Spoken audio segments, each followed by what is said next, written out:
¿Alguna vez has sentido que algo invisible frena tu vida, como si una fuerza oscura estuviera bloqueando tus caminos sin razón aparente? La Biblia nos advierte sobre realidades espirituales que muchas veces pasamos por alto. En Efesios 6:12 leemos: porque no tenemos lucha contra sangre y carne, sino contra principados, contra potestades, contra los gobernadores de las tinieblas de este siglo, contra huestes espirituales de maldad en las regiones celestes. Este versículo revela que muchas batallas que enfrentamos no son físicas, sino espirituales, y que solo pueden ser vencidas con armas espirituales.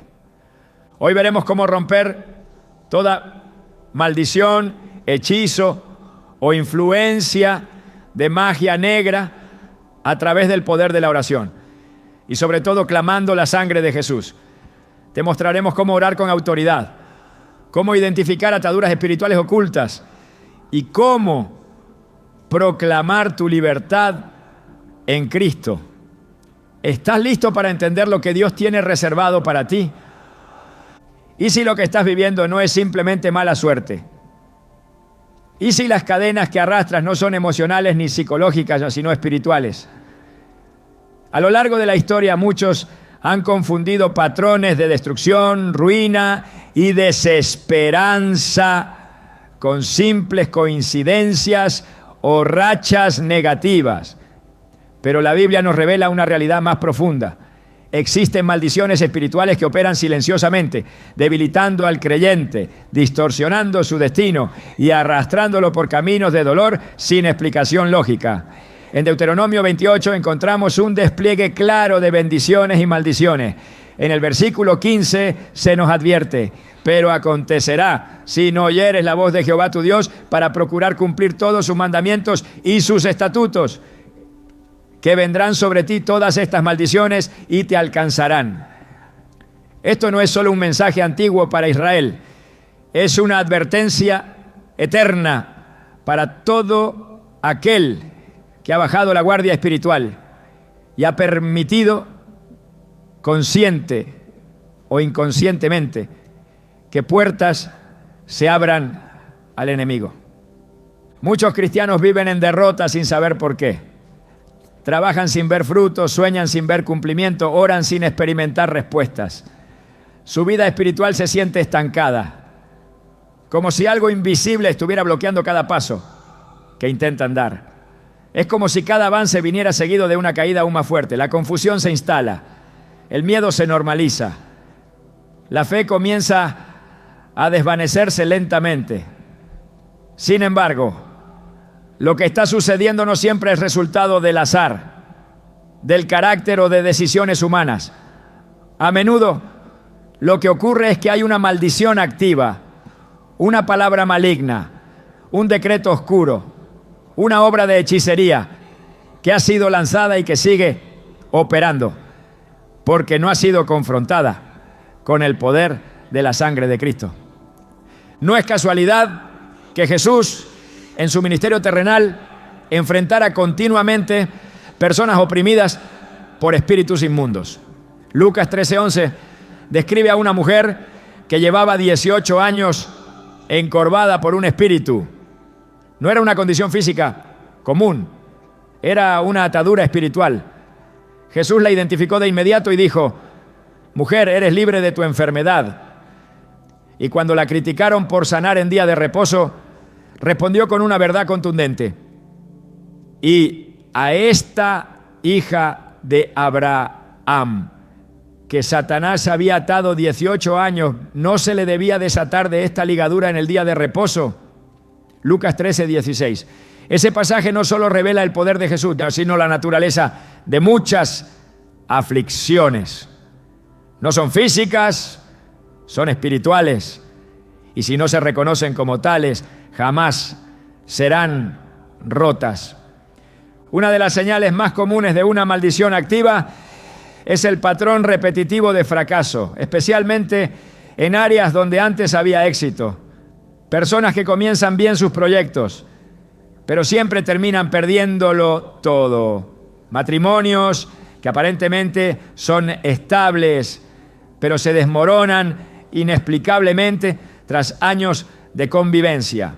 Familias enteras marcadas por enfermedades hereditarias que no tienen justificación médica clara. Jóvenes con talentos evidentes que no logran avanzar porque algo los detiene siempre en el último momento. Estas son señales que deben llamar nuestra atención.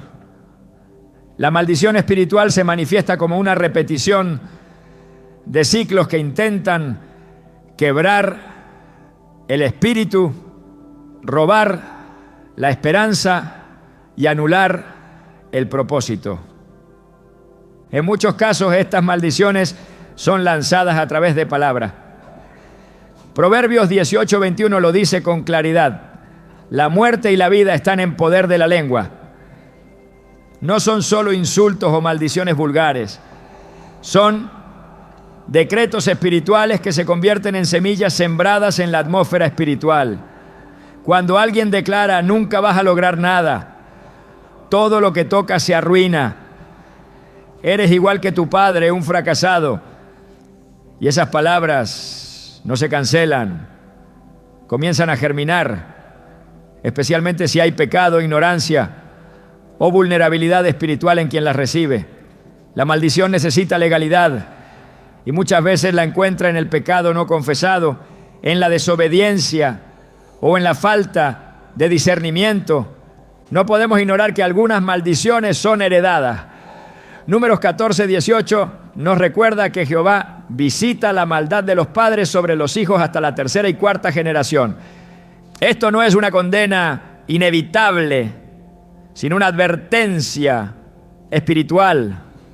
Significa que hay líneas de sangre contaminadas por idolatría, ocultismo, violencia o injusticia que dejan una marca espiritual en la descendencia.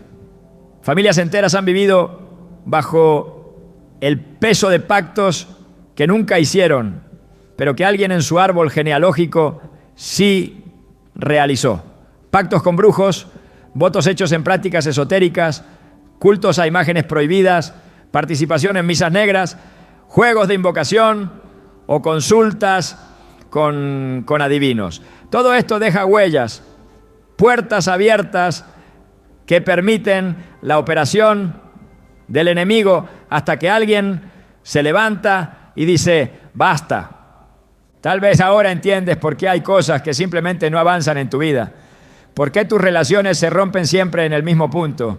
¿Por qué sientes opresión en tu mente justo cuando estás a punto de tomar decisiones importantes? ¿Por qué tus hijos enfrentan las mismas luchas que tú enfrentaste a su edad, como si una cadena invisible estuviera sujetando la historia de tu familia? La lucha no es contra carne ni sangre, es contra huestes espirituales de maldad.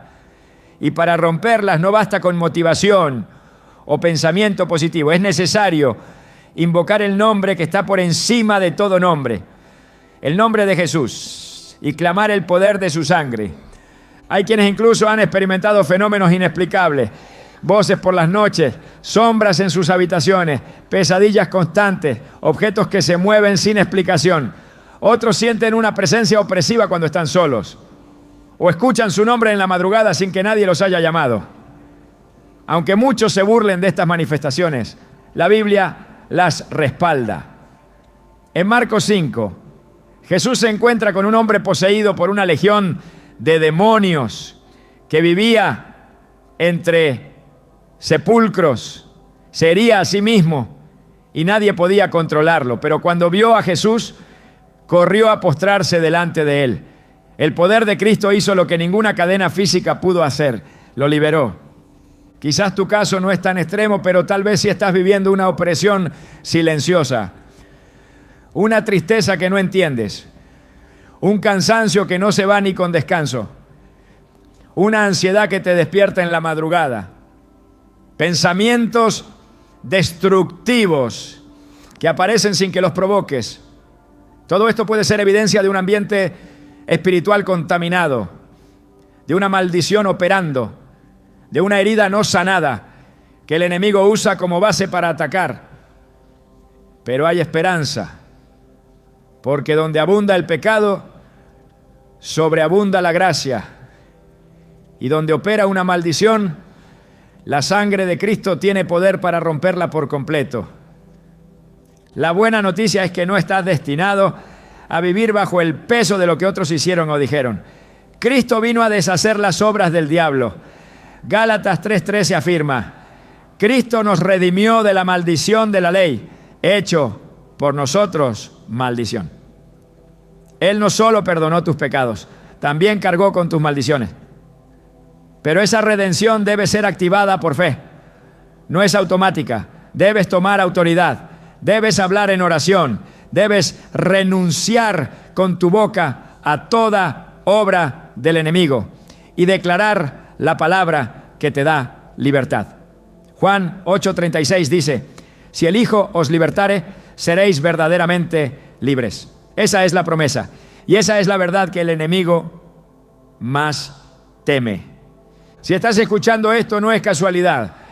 Hay un despertar espiritual en ti. Una voz interna que te dice: esto es para mí. Esta palabra no es para entretener, es para desatar cadenas.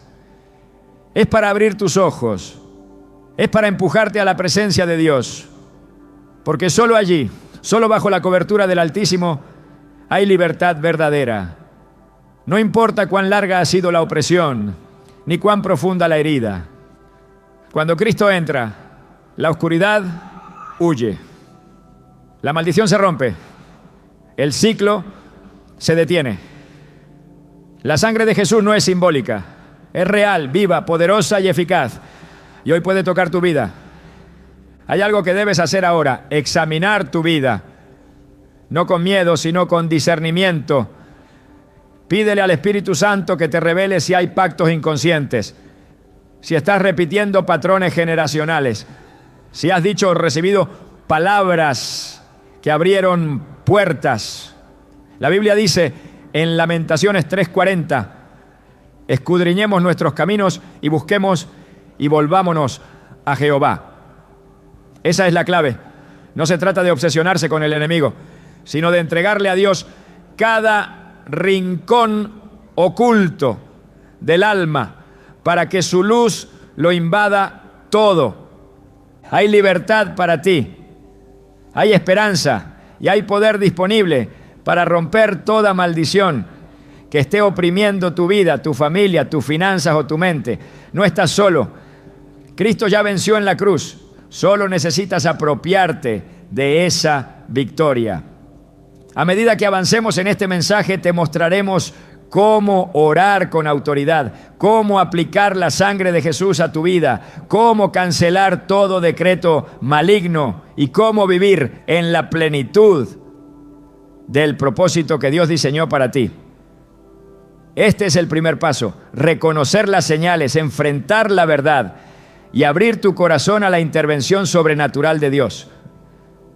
Las palabras no son sonidos vacíos que se pierden en el viento.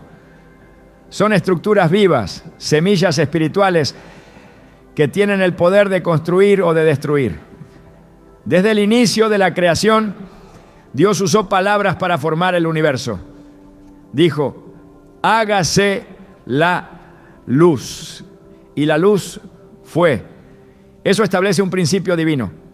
Lo que se declara en el ámbito espiritual tiene consecuencias reales en lo visible. Esta misma verdad aplica para los hombres creados a imagen de Dios y dotados con la capacidad de hablar. Proverbios 18:21 lo establece con claridad. La muerte y la vida están en poder de la lengua, y el que la ama comerá de sus frutos. Esta afirmación no es metafórica, es una advertencia directa sobre el poder espiritual que poseen nuestras declaraciones. Muchas maldiciones no comienzan con rituales ni con altares ocultos. Comienzan con palabras lanzadas por autoridades, familiares, líderes o incluso por uno mismo. Las palabras maldichas son sentencias espirituales que buscan establecer una realidad contraria al diseño de Dios. No es necesario pronunciar una fórmula esotérica para que una maldición se active. A veces basta una frase cargada de odio, rechazo, desprecio o frustración para abrir la puerta a a la opresión espiritual. Lo que se decreta en momentos de ira o desesperación puede convertirse en una semilla de maldición que echa raíces si no es cortada a tiempo. En la Escritura encontramos numerosos ejemplos que revelan cómo una palabra puede marcar generaciones enteras. En Génesis 9, Noé pronunció una maldición sobre Canaán, hijo de su hijo Cam, diciendo: maldito sea Canaán, siervo de siervos será a sus hermanos. Esa declaración marcó el destino de un linaje completo. No fue un decreto divino, sino una palabra humana emitida por una figura de autoridad. Y sin embargo, produjo un efecto duradero, demostrando que lo que se habla desde una posición espiritual tiene consecuencias profundas. Esta es la razón por la cual muchas personas cargan con cargas que no comprenden. Palabras de humillación lanzadas durante la infancia, declaraciones de fracaso repetidas por figuras parentales, etiquetas impuestas durante años, se convierten en estructuras internas que limitan, bloquean y someten.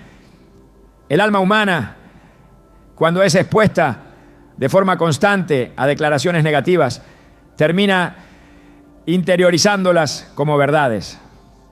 Así se establece una prisión invisible que no se ve con los ojos naturales, pero que se manifiesta en la mente, en las emociones, en la forma de pensar y en las decisiones que se toman. Estas prisiones son el terreno fértil para que las maldiciones espirituales prosperen. La raíz de muchas maldiciones no está solamente en lo que se dice, sino también en lo que se cree. Cuando una persona acepta una palabra maldita como si fuera cierta, le da autoridad legal en su vida. La fe no es el único canal por el cual lo espiritual se activa. El miedo, la culpa y la autoacusación también son puertas que abren la influencia de lo maligno. En el Salmo 109, el salmista habla de hombres malvados que maldicen al justo y añade: amó la maldición y ésta le sobrevino. No quiso la bendición y ella se alejó de él.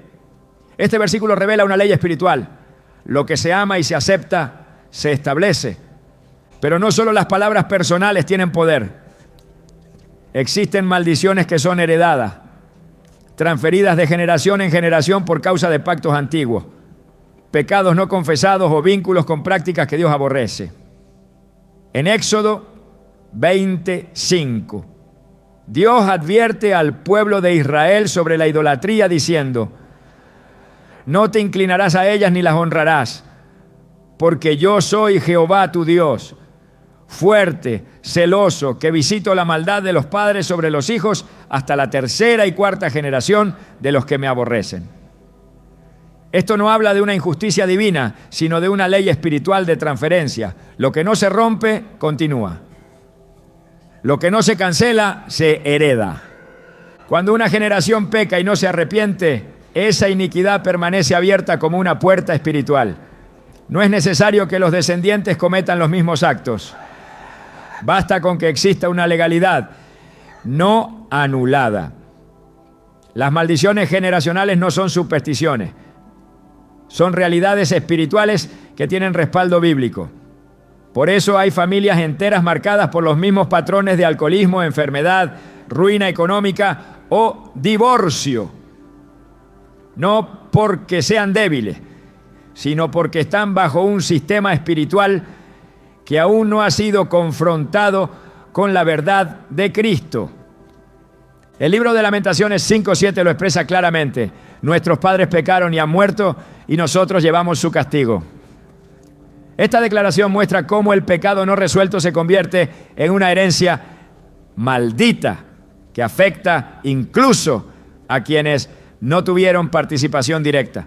Sin embargo, esto no significa que el destino esté sellado. Significa que hay un trabajo espiritual que debe hacerse: identificar, renunciar, cancelar y declarar la palabra de Dios sobre cada raíz heredada. No se puede cancelar una maldición si primero no se reconoce su origen. La revelación del Espíritu Santo es clave en este proceso. Él es quien convence de pecado, quien ilumina lo oculto, quien guía hacia toda verdad. Jesús dijo en Juan 16:13: pero cuando venga el Espíritu de verdad, Él os guiará a toda la verdad. La verdad no es solo una información, es una luz que expone las tinieblas y las desarma. Cuando el creyente pide dirección, el Espíritu revela patrones que han estado operando en secreto. Es entonces cuando comienza el proceso de liberación.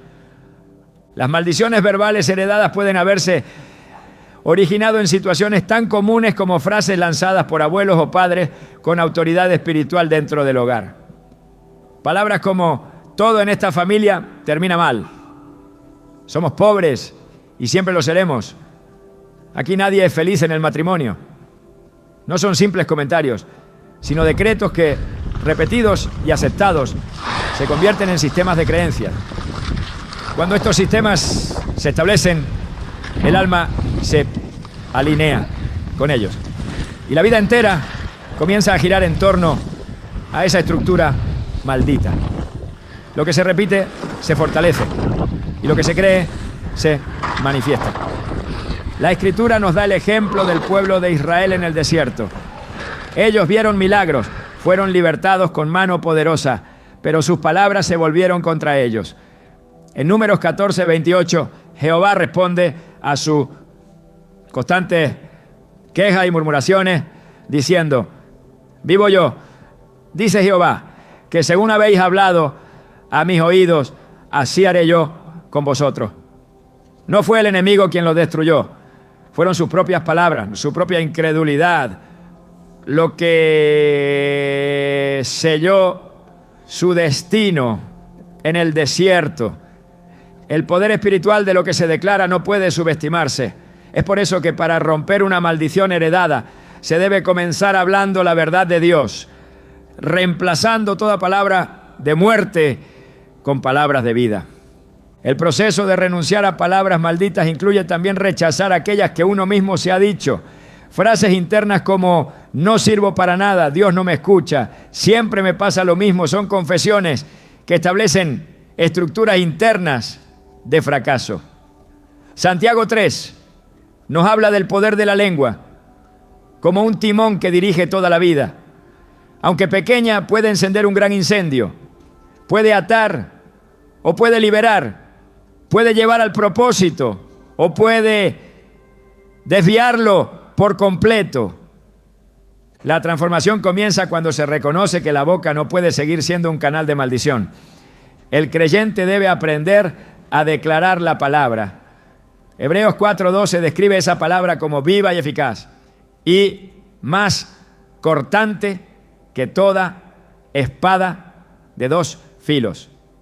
Cuando se habla con fe, con convicción, con autoridad espiritual, la atmósfera cambia, las cadenas caen y el enemigo pierde su derecho legal, porque las maldiciones no se rompen solo con emociones o intenciones, sino con verdades espirituales proclamadas con la autoridad que da la sangre del Cordero. Cuando Jesús fue tentado en el desierto, no respondió con emociones ni con experiencia, sino con Escritura. Cada vez que el enemigo hablaba, Jesús decía: escrito está. Este principio es eterno. Solo la verdad rompe el engaño.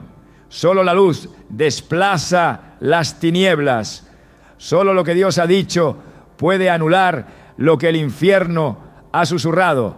Por eso, en el proceso de romper maldiciones verbales y heredadas, se requiere una mente renovada por la palabra, una boca alineada con el reino y un espíritu lleno del poder de Cristo. Las palabras que liberan no son solo declaraciones humanas, son el eco de la voz de Dios en la tierra. Cuando un hijo de Dios declara lo que el Padre ya ha dicho, se activa el poder del cielo. Isaías 55:11 nos da una promesa firme. Así será mi palabra que sale de mi boca. No volverá a mí vacía, sino que hará lo que yo quiero y será prosperada en aquello para que la envié.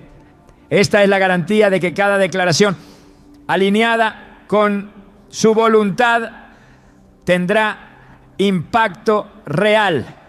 Cada palabra basada en la Escritura es una espada espiritual que deshace toda obra contraria. Las maldiciones heredadas se rompen en el altar del arrepentimiento, en el fuego de la intercesión y en la fuerza de la proclamación. El enemigo no cede territorio por miedo, sino por legalidad. Y la legalidad solo cambia cuando se presenta la evidencia de la cruz, cuando se invoca la sangre de Jesús y se establece la verdad eterna por encima de toda mentira antigua. En Cristo, toda maldición pierde su poder, pero es necesario abrir la boca, romper el silencio, hablar con fe y declarar que ya no se está bajo la sombra del pasado, sino bajo la cobertura del reino de Dios. La oscuridad espiritual no es una construcción cultural, ni una figura literaria, es una realidad presente desde el origen de la humanidad. La Escritura revela que hay poderes que operan en las tinieblas, entidades espirituales que se oponen activamente al propósito de Dios en la vida de los hombres. La brujería, los hechizos y las prácticas ocultas son puertas abiertas a ese mundo invisible, instrumentos que el enemigo utiliza para esclavizar, confundir y destruir. En Deuteronomio 18, Dios establece claramente su posición frente a estas prácticas. No se ha hallado en ti quien haga pasar a su hijo o a su hija por el fuego, ni quien practique adivinación, ni agorero, ni sortílego, ni hechicero, ni encantador, ni adivino, ni mago, ni quien consulte a los muertos, porque es abominación para con Jehová cualquiera que hace estas cosas. Esta advertencia no está limitada a una época antigua. Es una ley espiritual que sigue vigente. Cada vez que alguien recurre a un medio oculto buscando dirección, poder o intervención, está cediendo territorio espiritual al enemigo. No hay pacto con las tinieblas que no exija una contraparte. Todo acceso que el enemigo obtiene es por legalidad, y esa legalidad se concede mediante la desobediencia a la palabra. La brujería no necesita ser evidente ni grotesca para ser efectiva. El uso de objetos consagrados, rituales de limpieza, amuletos, invocaciones aparentemente inofensivas, cartas, horóscopos, consultas a médiums, todo esto pertenece al mismo sistema de manipulación espiritual que la Biblia condena. El problema no está únicamente en la intención, sino en la fuente. Dios es celoso de su gloria y no comparte su poder con lo oculto. Isaías 8:19 deja una instrucción ineludible. Y si os dijeren, preguntad a los encantadores y a los adivinos que susurran hablando, responded, ¿no consultará el pueblo a su Dios? ¿Consultará a los muertos por los vivos? Esta reprensión es clara. Cada vez que alguien busca respuesta fuera del consejo de Dios, entra en rebelión espiritual. Y esa rebelión se convierte en acceso legal para que las tinieblas operen en su vida. Los hechizos y los conjuros son una manipulación directa del plano espiritual. Están diseñados para alterar la voluntad de otro, causar daño, generar confusión o ejercer control. No son ficción, son mecanismos satánicos que intentan imitar el poder creativo de Dios mediante fórmulas perversas.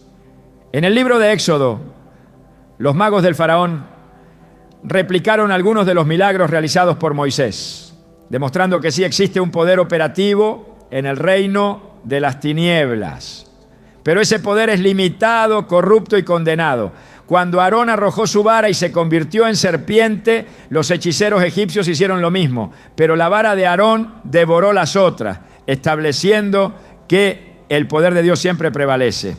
El objetivo del enemigo mediante la brujería no es solo causar daño físico, sino encadenar el alma, distorsionar la verdad y cortar la comunión con Dios.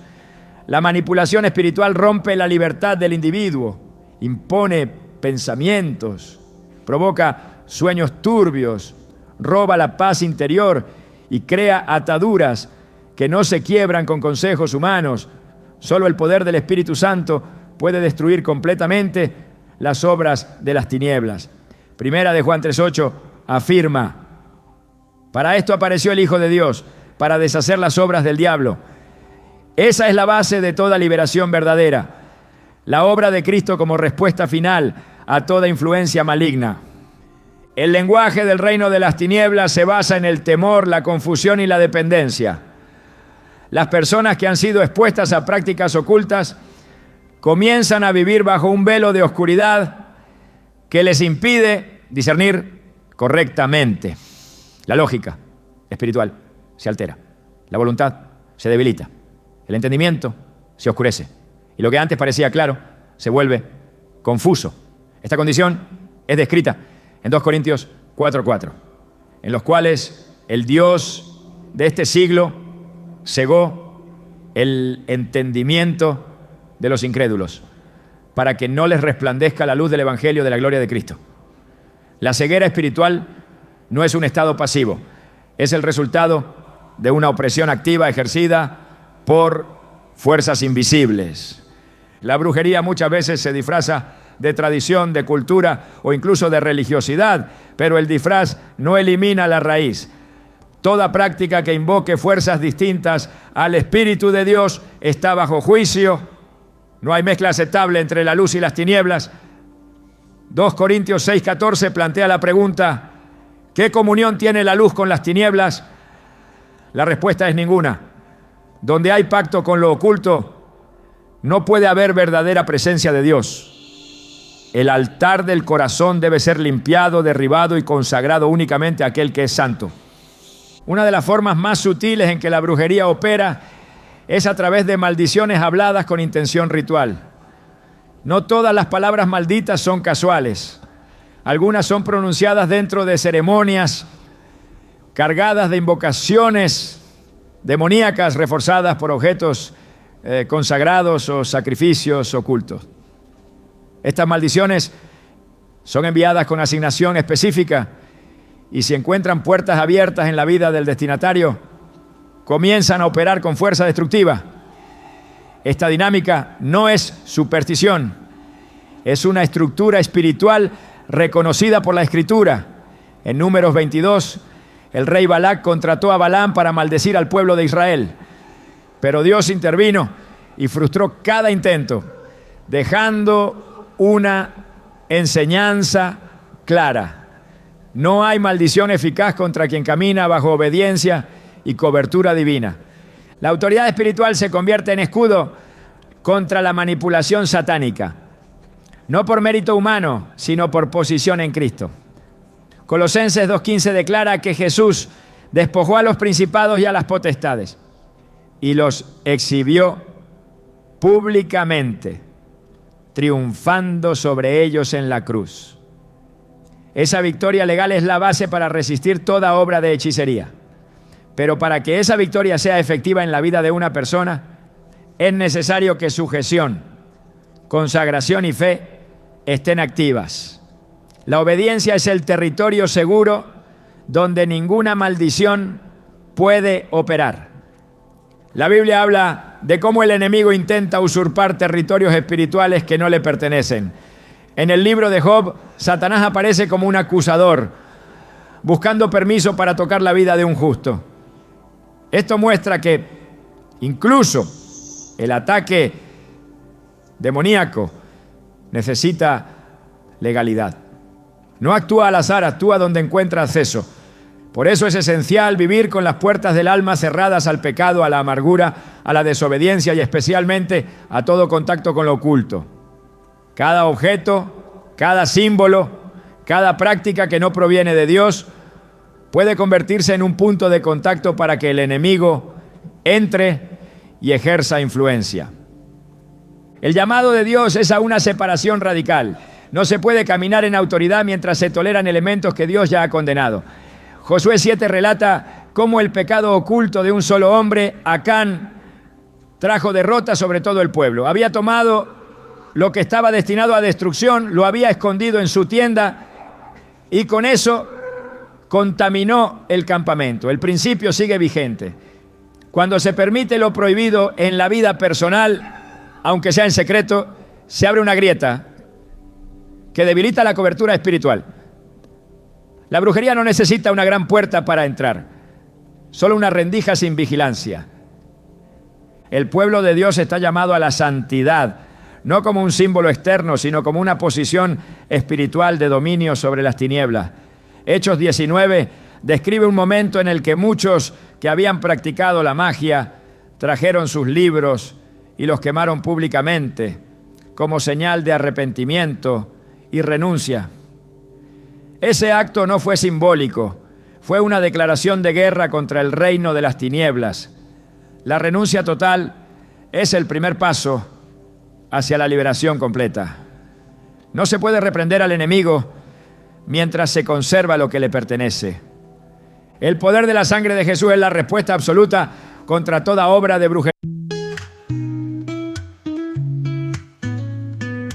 City lights are bright tonight, walking through this neon glow. Heartbeats sink beneath the stars, don't let go.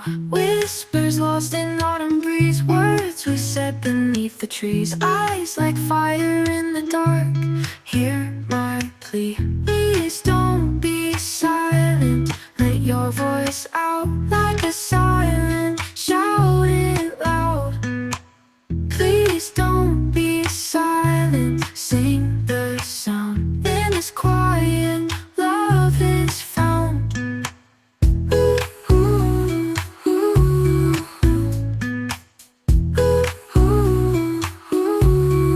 ooh. Apocalipsis 12:11 declara: y ellos le han vencido por medio de la sangre del Cordero y de la palabra del testimonio de ellos. Esta victoria no está limitada a la eternidad, es vigente hoy. La sangre de Cristo limpia, rompe pactos, deshace maldiciones y cierra puertas que estuvieron abiertas por generaciones. Pero esa sangre solo opera en quienes están cubiertos por ella. Es necesario clamarla, aplicarla, invocarla con fe y mantener la vida bajo esa cobertura. La confrontación espiritual no es un espectáculo, es una batalla legal. Los demonios reconocen la autoridad espiritual real. En Hechos 19:15, un espíritu maligno responde a unos exorcistas judíos con estas palabras: a Jesús conozco y sé quién es Pablo, pero vosotros, ¿quiénes sois? El enemigo no responde a fórmulas, responde a posición. La autoridad no se hereda, se establece en el altar de la obediencia y se ejercita mediante la palabra y la comunión con Dios. Quien vive bajo el señorío de Cristo puede enfrentar cualquier hechizo sin temor, porque mayor es el que está en él que el que está en el mundo. El silencio no rompe cadena. La pasividad no detiene maldiciones. La victoria espiritual exige decisión, discernimiento y acción. El Espíritu Santo ha sido dado para guiar, para revelar y para empoderar. Es Él quien da discernimiento para identificar objetos contaminados, prácticas heredadas, vínculos invisibles con el ocultismo. Es Él quien levanta al creyente como intercesor, como guerrero, como sacerdote del hogar. Es Él quien revela cuándo hay que ungir, cuándo hay que orar, cuándo hay que declarar y cuándo hay que romper. En el reino de Dios no hay lugar para mezclas. La presencia del Espíritu no cohabita con lo que pertenece a las tinieblas. La brujería en cualquiera de sus formas debe ser confrontada, expulsada y destruida. No se negocia con el enemigo, no se guarda lo que Dios ha ordenado desechar. No se tolera lo que Él ha condenado. La santidad no es opcional, es la atmósfera donde el poder de Dios se manifiesta sin límite. No existe fuerza más poderosa en todo el universo que la sangre del Cordero. Ningún pacto, hechizo, decreto, conjuro o maldición puede resistir el poder que se liberó en el momento en que Cristo derramó su sangre en la cruz. Aquella sangre no fue derramada en vano, ni como símbolo religioso, ni como un hecho histórico aislado. Fue un acto eterno, con consecuencias espirituales activas hasta el día de hoy. Cada gota que cayó en el Gólgota abrió un camino de libertad para los que estaban cautivos, rompió actas de decretos que nos eran contrarias. y selló una redención irreversible para todos los que creen. Hebreos 9:14 declara con autoridad: cuanto más la sangre de Cristo, el cual mediante el Espíritu Eterno se ofreció a sí mismo, sin mancha a Dios, limpiará vuestras conciencias de obras muertas, para que sirváis al Dios vivo. Ese versículo es más que una promesa, es un acceso directo al poder liberador que fluye desde el sacrificio perfecto. La sangre de Jesús no solo limpia el pecado, también cancela maldiciones, desactiva legalidades demoníacas, rompe pactos generacionales y destruye toda obra de las tinieblas. Es la arma definitiva, es el arma eterna, es la cobertura impenetrable donde el enemigo pierde todo derecho. Muchos buscan liberación con métodos humanos, con técnicas, con palabras vacías. Pero el reino no se establece con estrategias humanas, sino con poder espiritual. Y ese poder fluye desde la cruz. Allí fue vencido el príncipe de este mundo. Allí se expusieron públicamente los poderes de las tinieblas. Allí se rasgó el velo. Allí se selló el acceso al lugar santísimo para todos los redimidos. Pero ese poder no es automático. Es una herencia que debe ser invocada, proclamada, activada con fe y entendimiento. No basta con saber que Cristo murió. Es necesario aplicar lo que esa muerte logró en cada rincón de la vida. El enemigo no teme nuestros gritos, nuestras emociones, nuestras lágrimas. Tiembla cuando el creyente invoca la sangre. Tiembla porque esa sangre grita justicia desde el cielo. La sangre de Abel clamaba por venganza. Pero la sangre de Jesús clama por redención, por reconciliación, por libertad.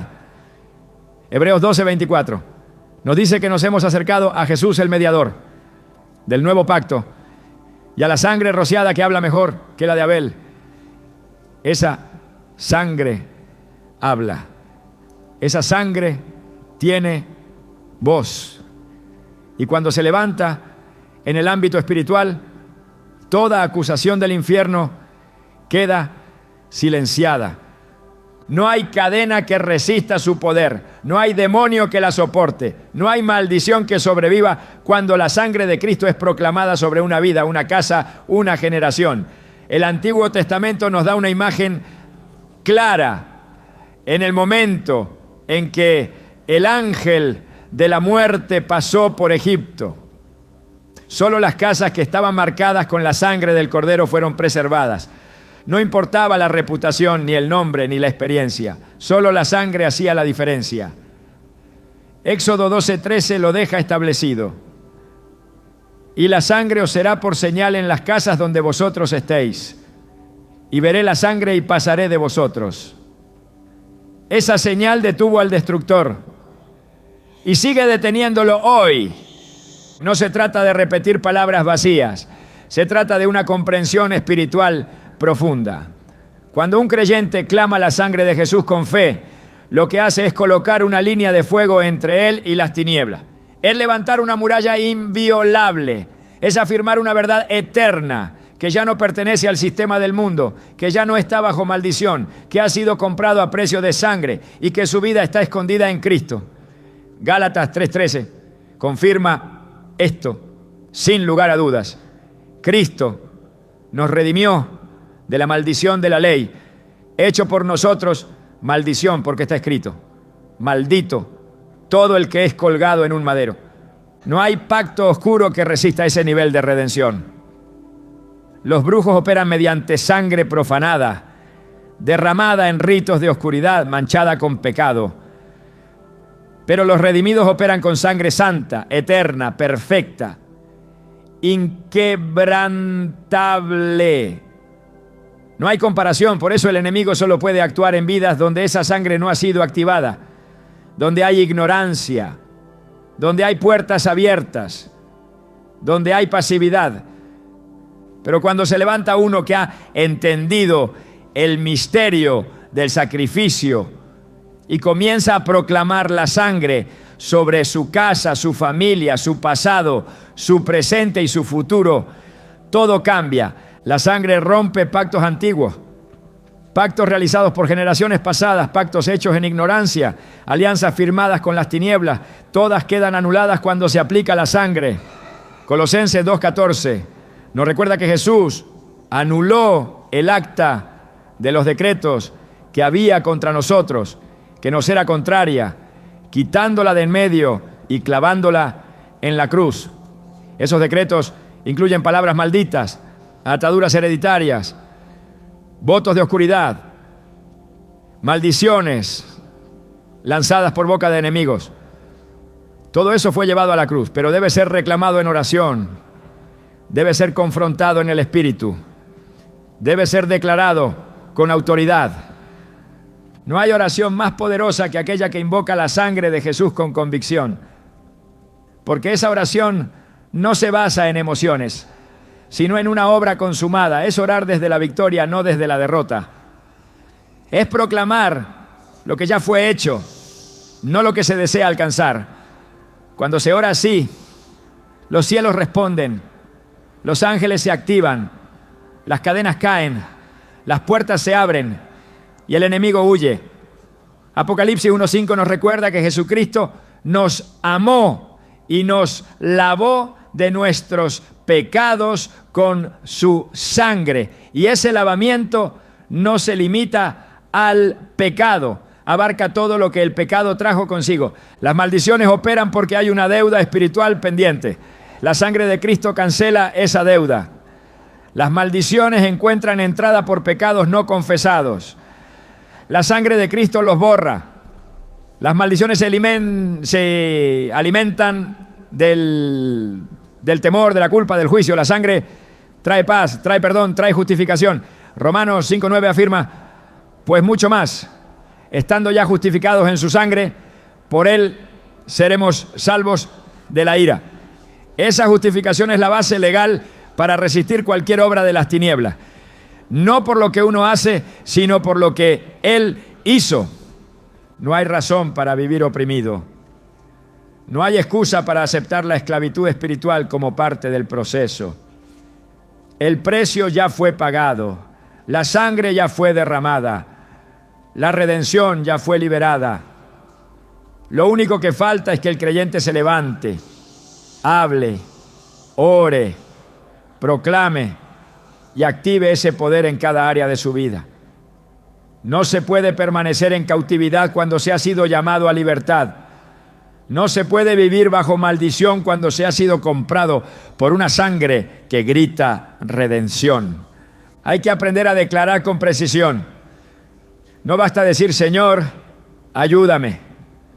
Hay momentos donde es necesario decir, aplico la sangre de Cristo sobre mi mente, sobre mis emociones, sobre mis hijos, sobre mis generaciones. Proclamo que ninguna maldición puede tocar lo que ha sido marcado por esa sangre. Renuncio a toda palabra maldita, corto toda atadura heredada y establezco que mi vida está cubierta por el sacrificio del Cordero. Estas no son frases vacías, son decretos con respaldo eterno. Cada palabra pronunciada en esa línea es una espada en el espíritu, una sentencia de libertad, un acto de guerra santa. La liberación comienza en el altar, no en el ruido, no en el desespero, no en el deseo de que las cosas cambien, sino en la revelación de lo que ya ha sido hecho. La sangre del Cordero fue derramada una sola vez y para siempre. No se repite, no se anula, no pierde efecto, pero sí necesita ser aplicada, como en Egipto, donde cada familia tuvo que marcar su propia casa con la sangre del Cordero. Nadie podía depender del vecino. Cada uno debía obedecer, actuar, proclamar. Así también hoy, cada creyente debe clamar, aplicar, levantar su voz y declarar: por esta sangre soy libre, por esta sangre toda maldición se rompe, por esta sangre el enemigo no tiene lugar. Todo lo que el enemigo ha hecho puede ser revertido. Todo lo que fue dañado puede ser restaurado. Todo lo que fue robado puede ser devuelto. Todo lo que fue oprimido puede ser liberado. Pero no por mérito humano, sino por la sangre. Esa es la base de todo. Ese es el centro de la fe. Ese es el lenguaje que el infierno no puede resistir. Porque cada vez que se menciona la sangre, se recuerda al enemigo su derrota eterna. Cada vez que se proclama la sangre, se activa el juicio de Dios sobre las tinieblas. Cada vez que se ora con la sangre, los cielos se abren, la gracia fluye y el reino avanza. En la sangre está la vida, en la sangre está el pacto, en la sangre está la victoria. Y ese poder está disponible hoy. No para ser contemplado, sino para ser utilizado. No como teoría, sino como arma. No como símbolo, sino como realidad espiritual tangible. Solo falta que alguien la reclame, que alguien la proclame, que alguien diga con autoridad: yo soy de Cristo, fui comprado a precio de sangre, ninguna maldición, hechizo o conjuro tiene poder sobre mí, porque estoy cubierto, sellado, protegido y redimido por la sangre del Cordero. Ninguna liberación es completa si no se cierran las puertas que una vez permitieron al enemigo entrar. El acto de clamar la sangre de Jesús rompe la maldición, anula los decretos y desactiva el poder de las tinieblas. Pero si las puertas espirituales quedan abiertas, la opresión puede regresar. Jesús mismo lo advirtió en Mateo 12, 43 a 45, cuando dijo que el espíritu inmundo, al salir de una persona, va por lugares secos buscando descanso, y si no lo halla, vuelve a su antigua casa y la encuentra desocupada, barrida y adornada. Entonces toma otros 7 espíritus peores que él y entran a habitar allí.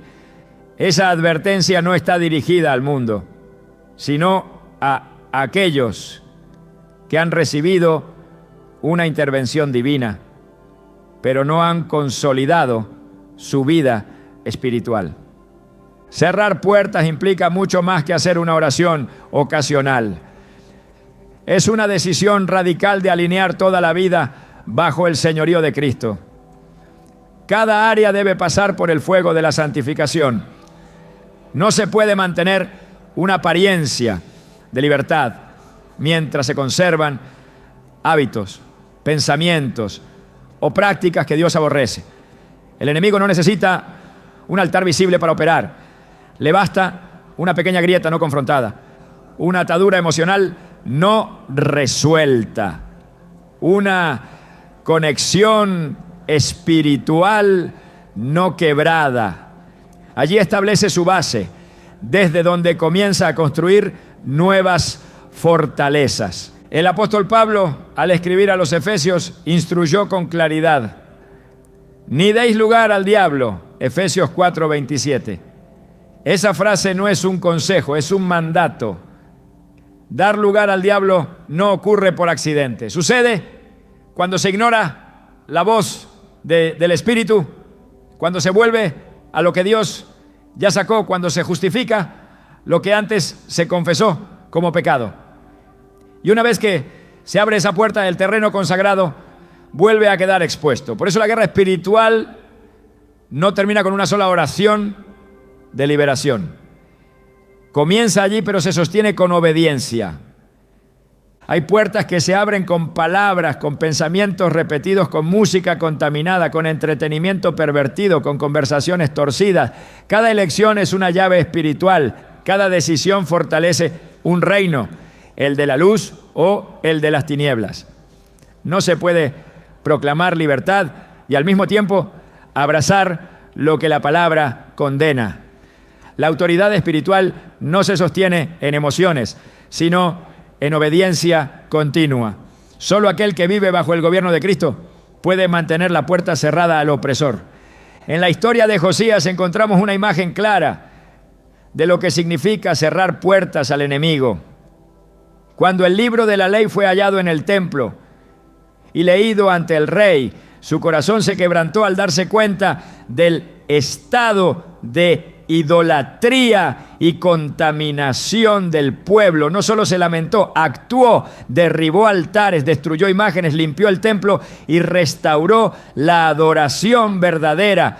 Esa acción fue más que una reforma externa, fue una confrontación directa contra los accesos espirituales que habían sido abiertos por generaciones pasadas.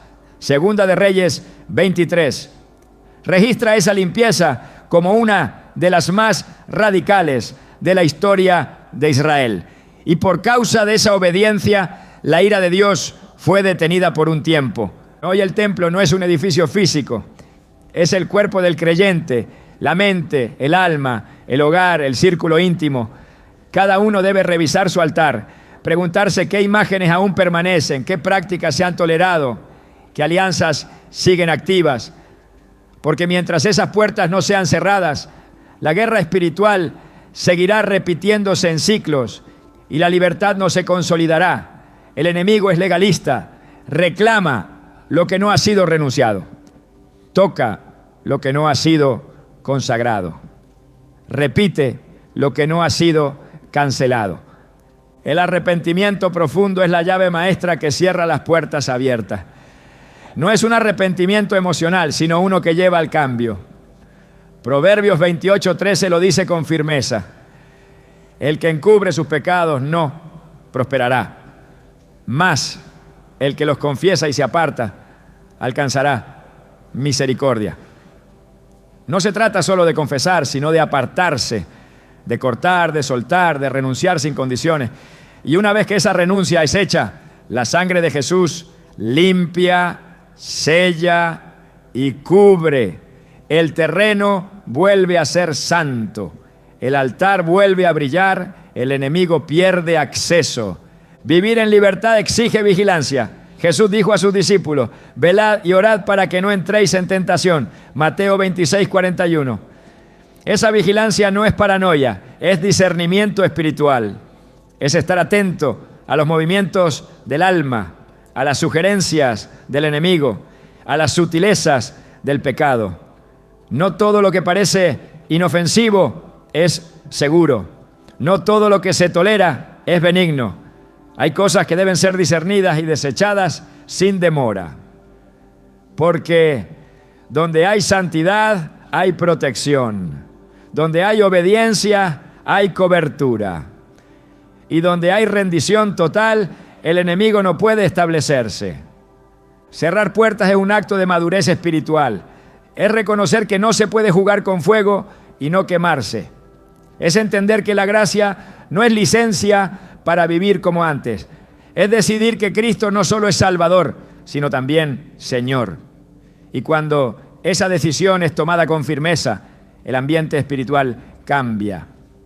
La casa es limpiada, la atmósfera se transforma, la guerra pierde su fuerza, porque el enemigo solo puede operar donde encuentra terreno fértil.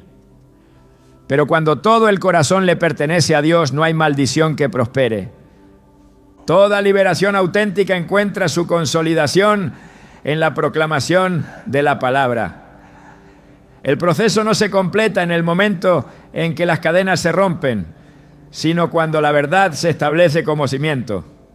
El enemigo puede ser echado fuera por el poder del nombre de Jesús y la sangre del Cordero, pero permanece a la expectativa, buscando volver a un territorio que no ha sido llenado con la verdad.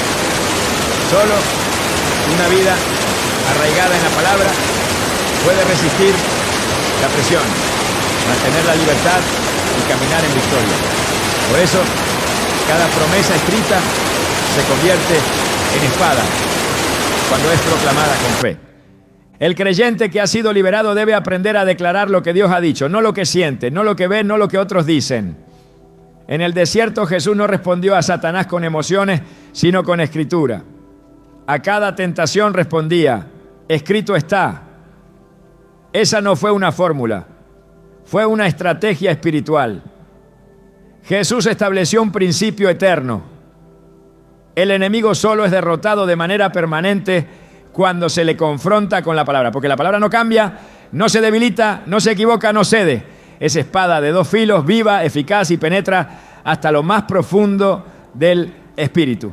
El libro de Jeremías contiene una revelación que debe estar en la boca de todo guerrero espiritual. ¿No es mi palabra como fuego, dice Jehová, y como martillo que quebranta la piedra?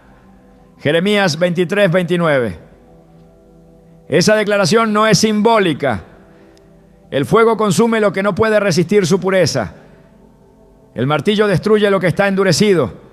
Así actúa la palabra cuando es liberada con autoridad. No necesita adornos, no necesita refuerzos humanos. Ella sola cumple el propósito para el que fue enviada. Isaías 55, 11 confirma que no vuelve vacía. Rompe estructuras mentales, desarma fortalezas del alma y cancela decretos del infierno. El enemigo entiende este principio mejor que muchos creyentes. Por eso su estrategia siempre ha sido atacar la verdad, sembrar duda, distorsionar el mensaje, robar la semilla antes de que eche raíz. Si logra apagar la voz de la Escritura en la mente de un redimido, ya ha ganado terreno. Por eso la proclamación no puede ser esporádica. Debe ser continua, firme, diaria, como el maná que descendía del cielo cada mañana. Así debe ser la palabra. Nuestro sustento, nuestra guía, nuestra arma. No hay área en la vida que no deba ser alineada con lo que Dios ha dicho. La mente debe ser renovada, el corazón afirmado, la boca consagrada, porque de la abundancia del corazón habla la boca. Y lo que se declara con convicción espiritual tiene autoridad. No se trata de repetir versículos por costumbre. Se trata de posicionarse en ellos como fundamento. Cuando se dice todo lo puedo en Cristo que me fortalece, Filipenses 4:13, no es una frase de ánimo, es una verdad legal en el ámbito espiritual. El infierno la reconoce, los ángeles la ejecutan. El creyente que la entiende camina sin temor.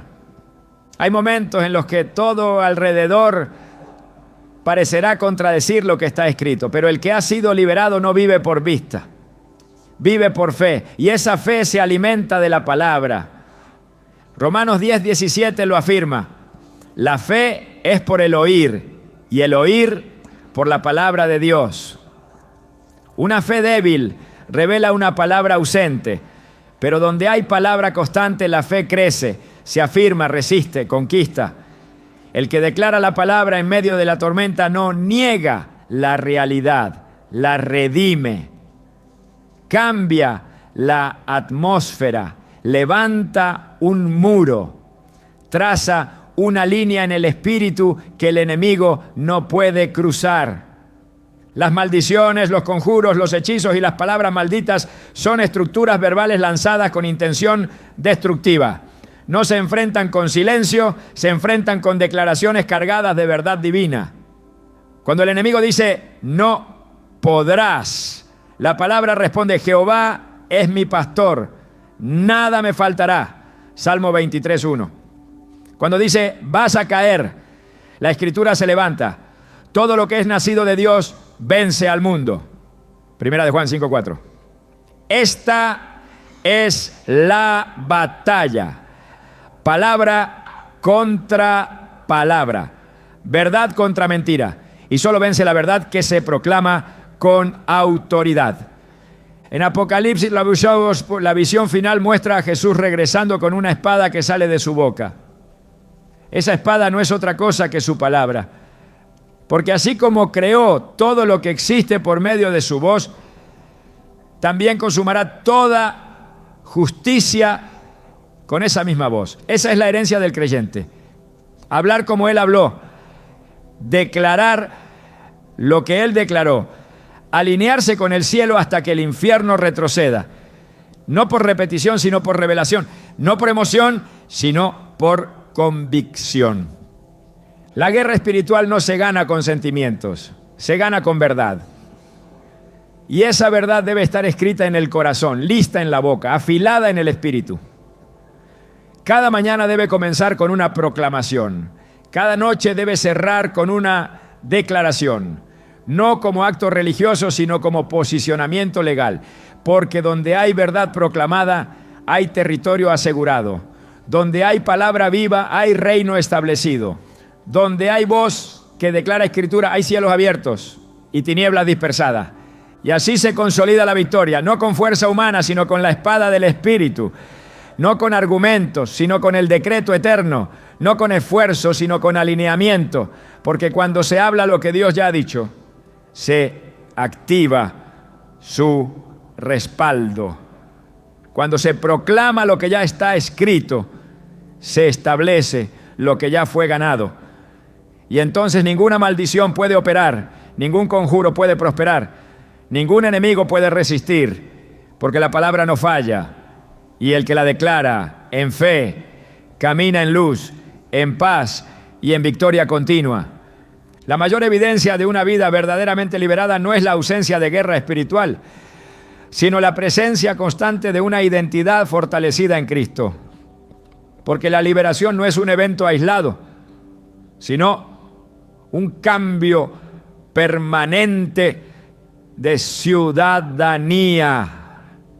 El que ha sido liberado ya no pertenece al sistema de opresión del mundo. Ya no vive bajo los dictados del alma, ya no camina en las sombras del pasado.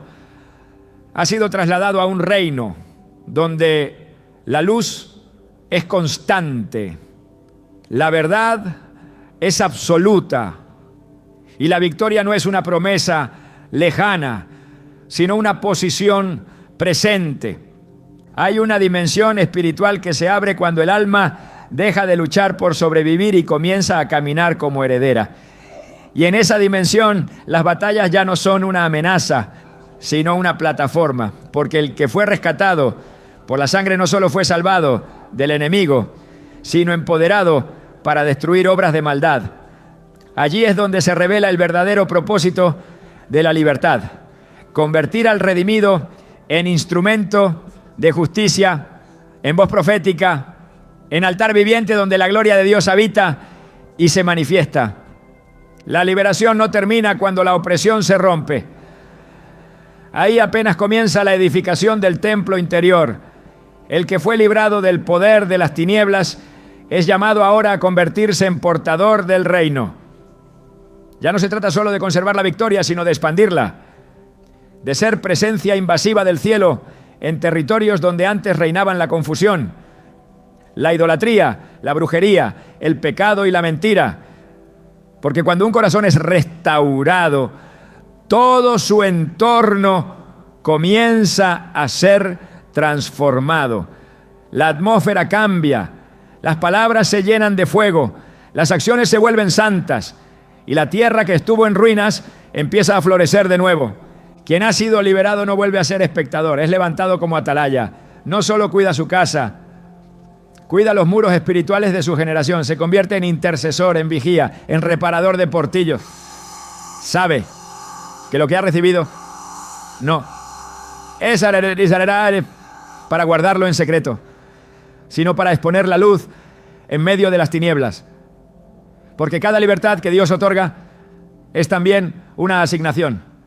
Y quien ha sido limpiado por la sangre no puede callar el poder de esa sangre, porque arde, porque empuja, porque exige ser proclamada. La mayor protección contra la recaída espiritual no está en evitar la guerra, sino en mantener una vida de adoración continua. Porque la adoración no es un momento, es una atmósfera, es una decisión diaria de vivir desde lo alto, no desde lo terrenal. Cuando el alma se rinde en alabanza verdadera, el enemigo pierde visibilidad. No puede operar donde hay gloria, no puede avanzar donde hay fuego, porque la presencia de Dios no solo llena el templo, lo satura, lo cubre, lo rodea. Y un alma rodeada de gloria no puede ser tocada por el infierno. La oración de liberación no es una fórmula mágica, es un clamor de alineamiento.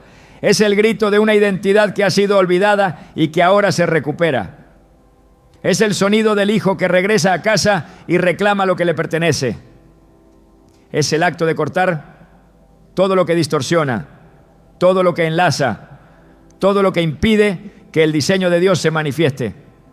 Pero más allá del rompimiento es el inicio de una construcción. Porque Dios no solo saca de Egipto, también lleva a la tierra prometida. Y en el camino no abandona, no olvida, no falla. Quien camina en libertad debe aprender a vivir en santidad, no como un sacrificio, sino como un deleite. Porque cuando el alma ha probado el gozo de la presencia, lo demás pierde valor. Las cadenas ya no seducen. Las voces del pasado ya no tienen eco. Y las ofertas del mundo ya no fascinan. Porque el que ha conocido al santo ya no puede conformarse con lo común. Y esa diferencia no se explica. Se percibe, se lleva en el rostro, en el habla, en la manera de caminar. Porque la gloria deja huellas. Y esas huellas se convierten en caminos para otros. Este es el verdadero fruto de una vida que ha sido liberada. Reproducir libertad en otros. No desde el discurso, sino desde la evidencia. Desde una fe que no se apaga. Desde una autoridad que no retrocede. Desde un testimonio que no necesita explicaciones porque se impone por su peso espiritual. Ese es el llamado. No a conformarse con haber sido sanado, sino a convertirse en canal de sanidad. No a celebrar que la maldición fue rota, sino a destruir las que aún oprimen a otros. No a cantar victoria en privado, sino a levantar estandartes en público que declaren quién reina. Y ahora, en este momento, esa libertad es tuya. No la pospongas, no la cuestiones, no la analices desde la lógica. Recíbela desde la fe. Abraza la sangre que ya fue derramada. Declara la palabra que ya fue escrita. Camina como quien ya ha vencido. Porque no estás esperando liberación, estás caminando en lo que Cristo ya ganó. Y cuando el enemigo vuelva a tocar la puerta, no lo enfrentes con tus palabras. Ábrele con la sangre y verás cómo huye sin poder resistir la gloria que ahora habita en ti.